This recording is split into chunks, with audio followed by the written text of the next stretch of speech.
damaged or missing items? Don't worry. Get your order and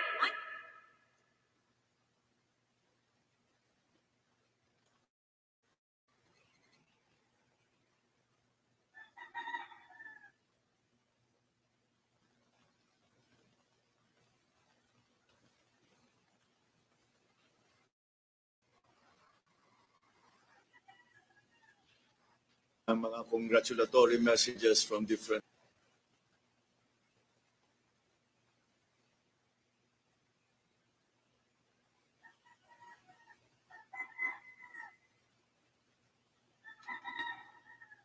Hello, good afternoon po sa inyong lahat. This is M on Star Danny TV. Ayan. At ilalive po natin ang press conference ng paparating na presidente, si Bongbong Marcos. Ang 17th presidente po ng Pilipinas. And mapapanood po natin ang kanyang press conference live po yan. So, stipod lang po kayo. At happy viewing po sa inyong lahat. Sa amang panig kayong mundo naroon, sana'y nasa mabuti po kayong kalagayan. So ito na, ibibigay ko na po sa inyo si BBM or PBBM. Oo, PBBM. Ang ating susunod na Pangulo ng Pilipinas. At mag-uumpisa ang kanyang trabaho bilang presidente sa June 30. Heads of state. Nakusap ko na ang nang nakatawag sa amin ay yung US President Joe Biden and China President Xi. Nakausap ko namin also the Japanese Prime Minister Kishida. I even spoke to the outgoing Prime Minister of Australia, PM Morrison, who just went through an election also. So, marami na talagang nangyayari, marami na talagang we are already being recognized. This new administration is being already recognized. Mukha namang walang problema sa recognition. Maybe the comfortable margin that we enjoyed during the election has a part to play with that. In connection of that, today I met with three ambassadors, the ambassador of South Korea, the ambassador of Japan, the ambassador from India.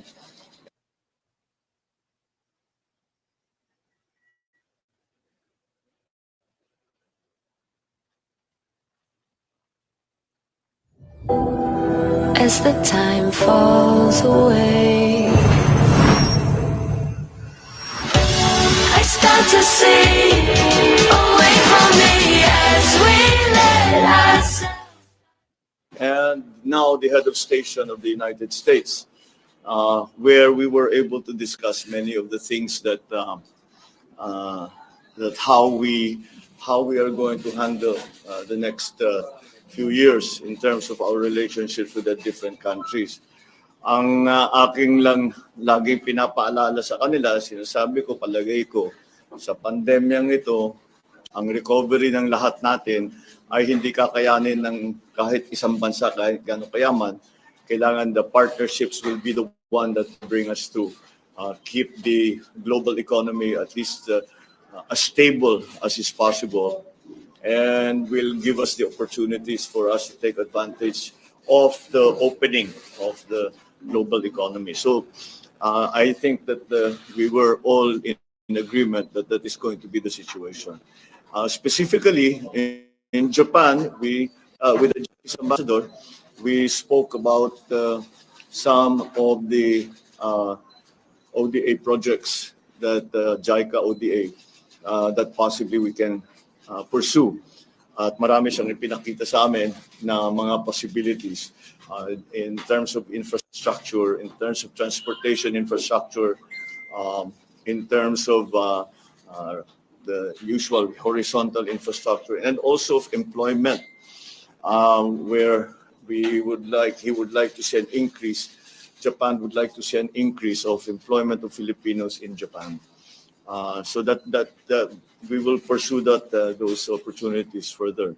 With the ambassador with South Korea, napag-usapan namin yung IT, digital communication, because South Korea is still considered to be one of the best in the world when it comes to IT. And I said, kung sana matulungan mo kami diyan. At pinag-usapan din namin with the South Korean ambassador, napag-usapan din namin yung offer nila at yung nakapunta na rito ng mga expert na nuclear power para tignan ang Bataan Nuclear Power Plant para makita kung ano ba ang maaring gawin. Pwede pa bang ituloy o kailangan na magtayo ng bago? What are the things that we will have to do? So, binuhay namin ulit ang diskusyon na yon. Although they have come before, we will now study their recommendations and their findings, and we will see if we can still apply. Because as we have been talking about all through the campaign, isa sa pinakamalaking problema is the supply of power. If we are going to industrialize post-pandemic, we are going to go through rapid industrialization, then the power sector must be ready for that. And the problem with in the power sector is that malaki ang lead time. Kahit na siguro yung pinakamaliit na planta, 3 years yan. Minimum 3 to 5 to 7 years. But kahit na hindi aabutan ng administrasyon ko, we still have to start somewhere. So we spoke about that, and some of the other security concerns for the region. Siyempre, North Korea is a continuing concern to South Korea, and the stability in our area is something that we have also discussed. With the ambassador from India, we hit upon, he had 3 very interesting programs that they are instituting in India that I think might be applicable in the Philippines. And we again agreed to go into these different areas in greater detail. Number 1, of course, is agriculture. We have a lot, we can learn a lot, especially from India, not only in the techniques of agriculture, but also in the protection of farmers, and how to bring the average age of the farmers down. Nababasa ko 57, 56, 57 ang average age ng ating mga magsasaka. At walang pumapasok ng mga and one of the solutions that was proposed is that it will, kung gawin nating high-tech yung ating agriculture, magiging interesting para sa mga mas bata. Because with the new technologies, we will need young people anyway. So we started talking about that in the protection of the farmers. I also, because it is one of the conclusions we arrived at during and after the pandemic, after the first hit the pandemic, yung gamot.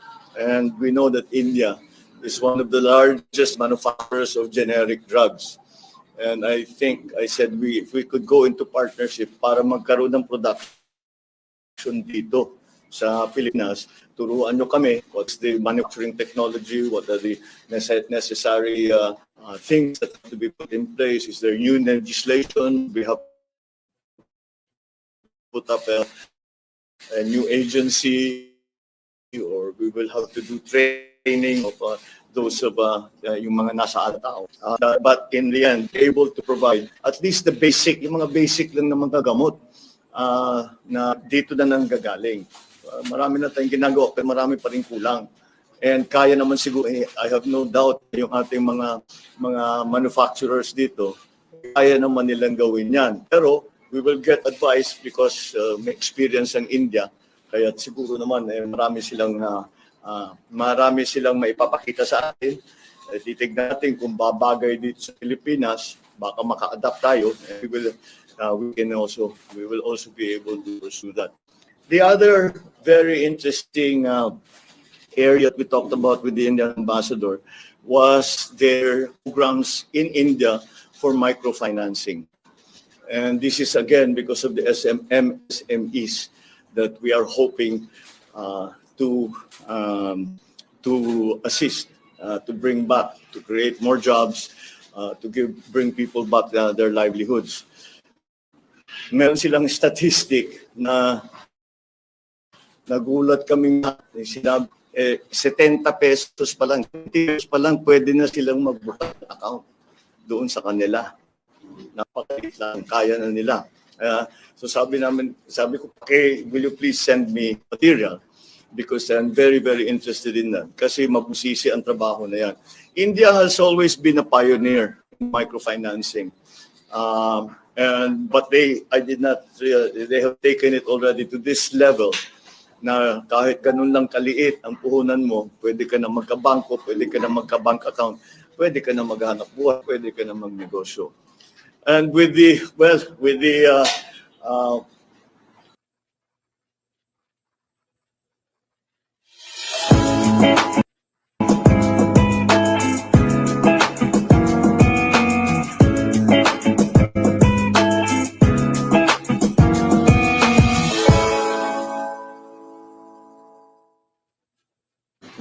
the American charge, well, as you can imagine, pagka kausap natin Amerikano, marami talaga kaming pag-uusapan.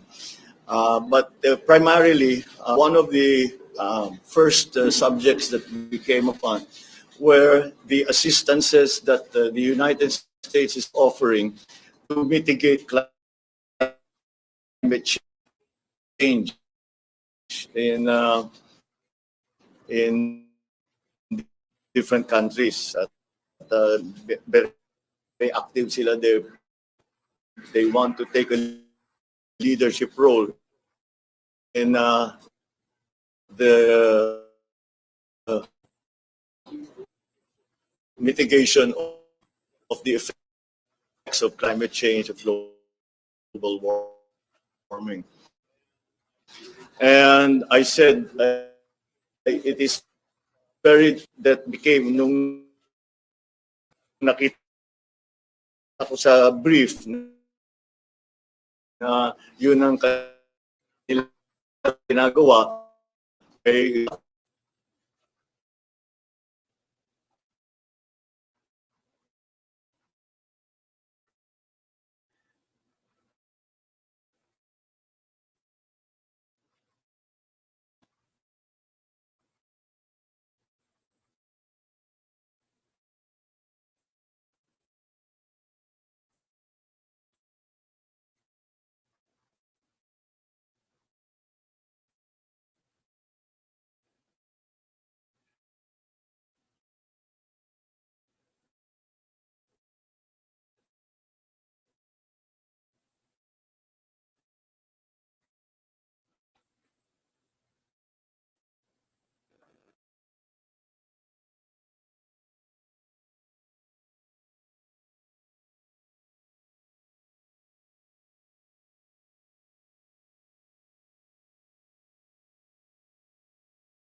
statistic na nagulat kaming lahat, India, kaya siguro naman marami silang during and after the pandemic, after the first hit of the pandemic, yung gamot.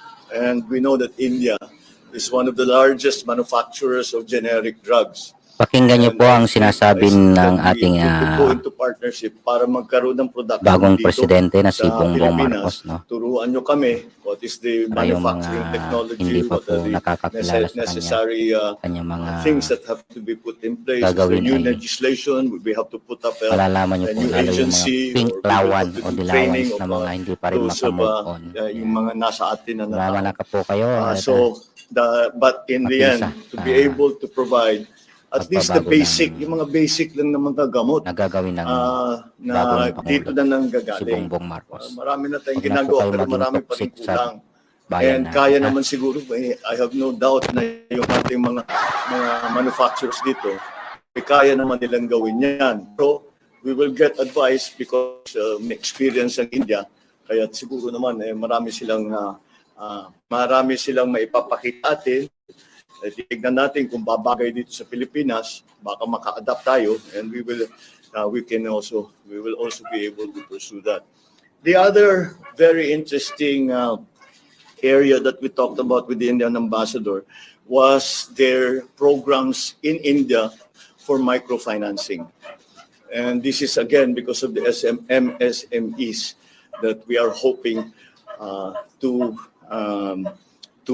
assist, to bring back, to create more jobs, bring people back their livelihoods. Meron silang statistic na nagulat kaming lahat. Sinabi, 70 pesos pa lang pwede na silang magbas ng account doon sa kanila. Napakaliit lamang, kaya na nila.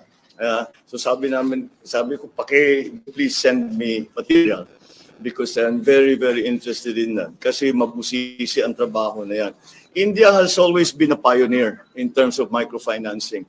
But they have taken it already to this level na kahit ganun lang kaliit ang puhunan mo, pwede ka na magka-bangko, pwede ka na magka-bank account, pwede ka hanap buhay, pwede ka na magnegosyo. And with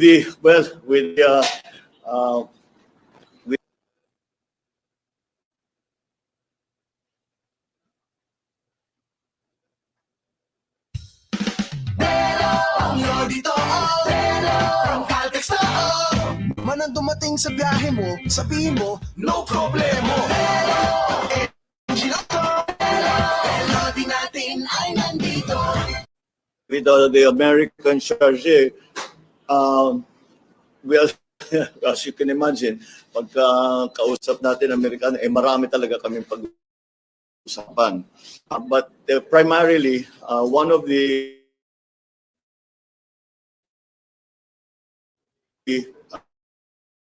first subjects that we came upon, mitigate climate change in different countries. At very active sila. They want to take a leadership role in the mitigate the effects of climate change, of global warming. And I said, it is that nakita ko sa brief na yun ang kanilang ginawa, ay nakakagad kasi nakataas natin, top 3 tayo sa at risk sa climate change. So that is immediately of great interest.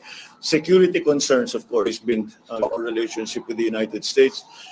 But then the additional ang aking sinasabi, it is very well. Of course, we will welcome any assistance for the economy that we can get from the United States. But I said, I think that not only a dependence on aid from the United States, but also in trade not aid, balik pa rin tayo doon, trade not aid.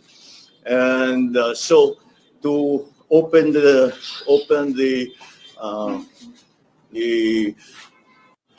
government, the bureaucracy, this administration, to the possibilities of private partnerships, joint venture. from the Philippines and with the American. Marami naman tayong history sa ganyan. Marami ng trabaho na nagbubukas dito na kumpanya na American since for a long time now. So that is a well-established route or role that we have the part of our shape. Siyempre, security concerns, pinag-usapan namin, the re-sign or the issue of the vehicle and how it has been redefined for the near future, changing with situation around the world, especially in our region. Siyempre, yun ang ating primary. So we talked about some new technologies that might be available to us in terms, again, of power generation, but which ang usapan talaga nasa climate change. Napunta kasi naman climate change na pupunta yan sa lahat ng sektor. Kaya yun ang napunta power, napunta sa agri, napunta sa iba't ibang sektor. So that is the extent of my discussions with the ambassadors today. With some of the diplomats that came to see me today. This is not the first time I've met with him. This must be about the second, third, or fourth time already dahil nung kampanya pa lang, marami nang pumupunta, nagtatanong, ano ba talagang iniisip mo, ano yung binabalak mo. This is just to further the discussion so actual practical detail, hindi lang yung mga vague ideas of what can be done. But really to dig down and to see what can be done, what needs to be done para mag-succeed itong mga program na ito. What do we have to do in the Philippines? What can we expect from our partners around the world? So that's basically it. Except for some of, I think yung inaantay nyo talaga yung mga appointment. Well, na ano tayo ni our friend the incoming DOJ secretary has already announced it himself, so segundahan ko na lang siya that Boying Remulla, I have asked him to join the government as DOJ, the Secretary of the Department of Justice. I think he will be very good. He has as you know, he has a great many years of experience in government, number one. And what many people do not know is that he's actually a very, very good lawyer. Makinig pong mabuti. And so I think he will fit very nicely into the DOJ. I guess we can talk about Makinig pong mabuti sa ating bagong presidente. I had over lunch Yung mga dilawang toxic, the former Secretary Laguesma of Dole and Toots Ople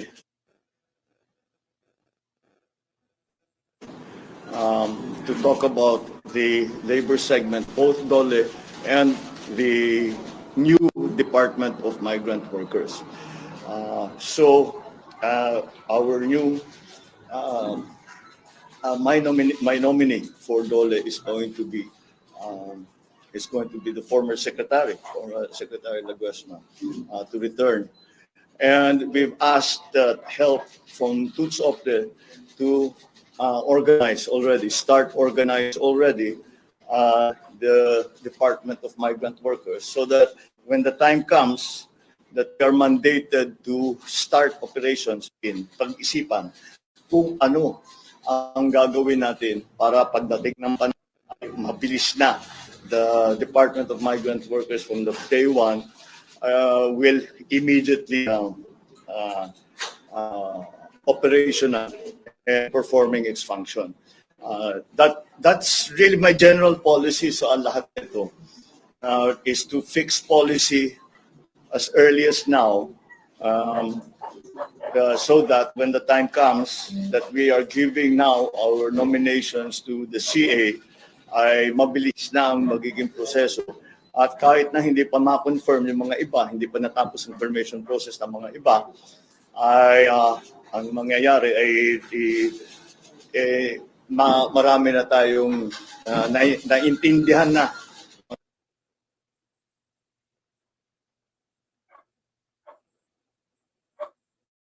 To the Smart Giga Arena. Subscribe to Giga Games. Join hundreds of matches and get a chance to win real cash prizes. The Smart Giga Arena, your training ground to greatness.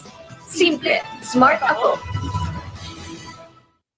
Mga tao natin, the cabinet secretaries and the rest of government, kung ano yung kailangan gawin, what is expected, what the timetable has to be, so that we can immediately start work as soon as the term of the next administration begins.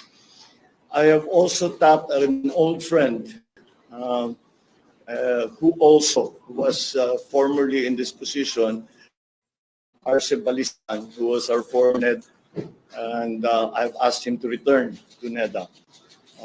I've worked with him extensively in the time that I was governor. We have very similar thinking in that regard. Kaya't malakas ang loob ko. I know he's very competent. I know his policies are policies that will be to the betterment of our country and for employment, for the development of the economy. Nag-uusap kami ng ilang oras at mukha namang tumutugma ang aming pag-iisip tungkol sa approach natin dito sa mga ilang taon when it comes to the economic management. I know that siyempre ang punot dulo talaga na susunod na administrasyon is the economy. Kaya alam ko yan, inaabangan na talaga ninyo. Allow me in maybe a few more days for me to be able to announce formally who will be part of the labor sector is going to be very much part of any redevelopment and recovery of the economy. So that's part of it. NEDA, obviously. Sa NEDA, having come from governor, sabi ko dapat ibalik natin yung primary function ng NEDA. NEDA, you have to remember, is the National Economic Authority. And the process has always been that the provincial development councils will forward their recommendations to the regional development council, which will forward their recommendations to NEDA. Hindi na nasunod yun. Kailangan natin ibalik because again, being a proponent of local government, we need to hear from local governments so that what we do at the national level is relevant to the needs and the concerns of local government. So that's it for now. I think that's enough to be getting on with. We're working very hard on the other departments, and dahan-dahan naman. We're beginning to fill the positions. I still have to talk to them, some of our proposed nominees, and we have to understand na nagkakasundo kami sa polisiya. Kung di naman sila mag-agree, mahirap naman masyado yun. So we will continue to discuss with them, and they agree. Umpisahan na namin ang planning para diyan. So, I wanted, technically talaga, dapat after proclamation itong mga announcement na ito. Pero I know na maraming hindi na makapag-antay dahil nga napaka-importante itong mga appointment na ito. But allow me the luxury of a few more days and we will be able to announce more. At the moment, siyempre nakaabang kami sa canvassing. My best information is that the canvassing will proceed rapidly, and I told the speaker and the leadership of the House and the Senate that I'm on board. Kung matapos sila, kahit anong oras, kahit hating gabi, I'll be happy to go there to proclaim. So that's what we are busy with now. And that also explains to you bakit ako naka-American na. dahil nga mga karap ko ambassador nga, na ibang look namin dito sa headquarters at hindi na kami ng kampanya at we are now back in the office, working in the office. So I'll leave that with you for now. Well, I'll take a few. Sa inauguration po sa President, are we going to held it sa grandstand po since parang Hindi kaya because nga na may ospital eh. Ginagamit pa eh. Hindi naman natin pipatan na eh. Kailangan. daw po yata ng Manila government and even the DPWH Secretary Roger Mercado parang sa Pinas sinabi niya. No, I don't think there's any need to go to that. Yun lang, we're now looking for an alternative. So out na po yung grandstand. I think for now, unless something will change radically, we cannot use Kiliming Grandstand. I would have, mas maganda para sa akin, gusto ko doon dahil yan ang tradition eh. Pero marami talagang pinilitan yung pandemic. Wala tayong magagawa. Under your administration, the Philippines participate in the Indo-Pacific Economic Framework. Yes, we talked about that. Yes, we're very much involved. We're very much involved, and we are considered very much an important member of that aggregation. So some of the elements of the Indo-Pacific Regional Treaty are we spoke about with the different ambassadors, most specifically with the American charge. So yes, we'll be involved in that. Sir, House Majority Leader has said that. I'm sorry. House Majority Leader Romualdez has said that. Okay, I'm sorry. I'm really. Hello, sir. House Majority Leader Romualdez has said that a stimulus measure is among your top priority legislation regarding the Congress, sir. Sir, maybe know, sir, if you think that the government still has funds to fund another stimulus, sir, even that the 80% of the 2022 budget is already been dispersed to various agencies. Yes, there are slight differences because although it has been dispersed, not all of it has been spent. So meron pa tayo, pero konti na lang. And so that's why we will have to look to the new budget, the budget for 2023, which is presently being written. We have to look at that to find sufficient funds for the things that we want to do. Kasi talaga, basically, move some public expenditure away from non-investment expenditures to more investment-led expenditures. Again, to vitalize, to really retool the economy. Sir, you're also open to selling government assets. The EIA and a portion of Manila Bay as proposed by Chris Mansell said that to pay for the country's debt. I'm always very wary of selling government assets. So as a matter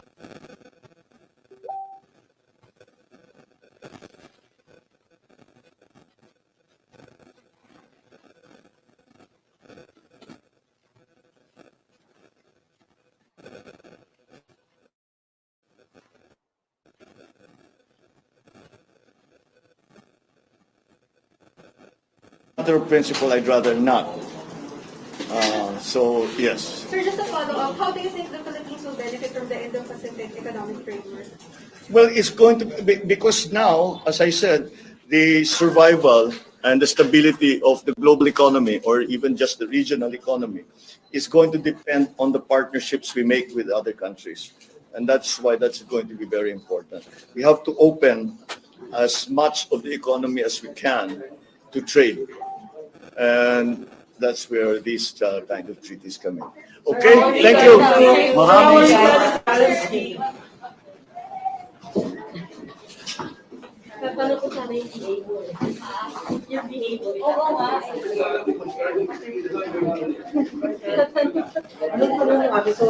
Hindi, tatanong sana yung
Ayan, dyan na po nagtatapos ang press conference ng ating bagong presidente na si Bongbong Marcos. Ayan, salamat po sa inyong pagsuporta and thank you very much. At mamaya po magsasama tayo ulit.